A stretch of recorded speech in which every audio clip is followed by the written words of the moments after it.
عبدالعزیز بن صہیب نے انس بن مالک رضی اللہ عنہ سے روایت کی کہ نبی کریم صلی اللہ علیہ وآلہ وسلم غزوہ خیبر میں تشریف لے گئے۔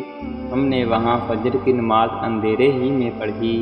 پھر نبی صلی اللہ علیہ وآلہ وسلم سوار ہوئے اور ابو طلحہ بھی سوار ہوئے۔ میں ابو طلحہ کے پیچھے بیٹھا ہوا تھا۔ نبی صلی اللہ علیہ وآلہ وسلم نے اپنی سواری کا رخ خیبر کی گلیوں کی طرف کر دیا۔ میرا گھٹنا نبی کریم صلی اللہ علیہ وآلہ وسلم کی راہ سے چھوٹ جاتا تھا۔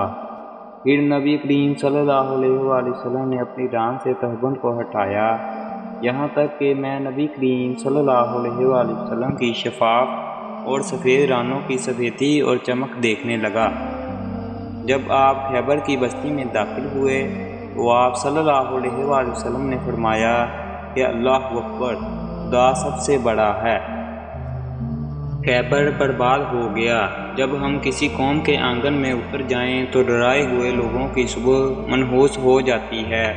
آپ نے یہ 3 مرتبہ فرمایا۔ اس نے کہا کہ خیبر کے یہودی لوگ اپنے کاموں کے لیے باہر نکلے ہی تھے کہ وہ چلا اٹھے۔ محمد صلی اللہ علیہ وآلہ وسلم آن پہنچے، اور عبدالعزیز راوی نے کہا کہ بعض حضرت انس رضی اللہ عنہ سے روایت کرنے والے ہمارے ساتھیوں نے والخمیس کا لفظ بھی نقل کیا ہے، یعنی وہ چلا اٹھے کہ محمد صلی اللہ علیہ وآلہ وسلم لشکر لے کر پہنچ گئے۔ بس ہم نے خیبر لڑ کر فتح کر لیا اور قیدی جمع کیے گئے۔ پھر دہیہ رضی اللہ عنہ آئے اور عرض کی کہ یا رسول اللہ، قیدیوں میں سے کوئی باندی مجھے عنایت کیجیے۔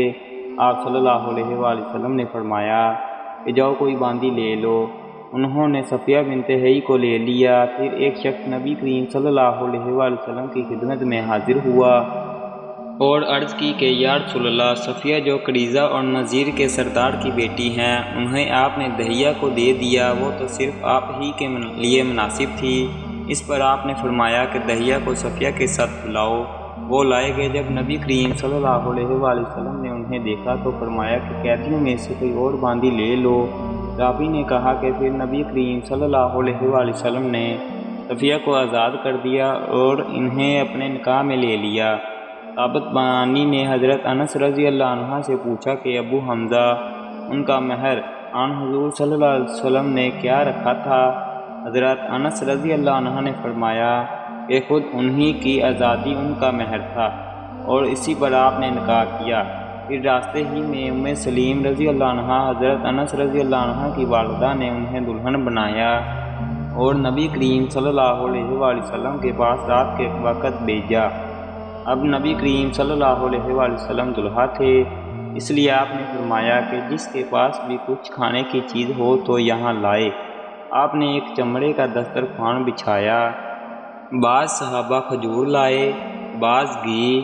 عبدالعزیز نے کہا کہ میرا خیال ہے حضرت انس رضی اللہ عنہ نے ستو کا بھی ذکر کیا۔ پھر لوگوں نے ان کا حلوہ بنا لیا۔ یہ رسول اللہ صلی اللہ علیہ وآلہ وسلم کا ولیمہ تھا۔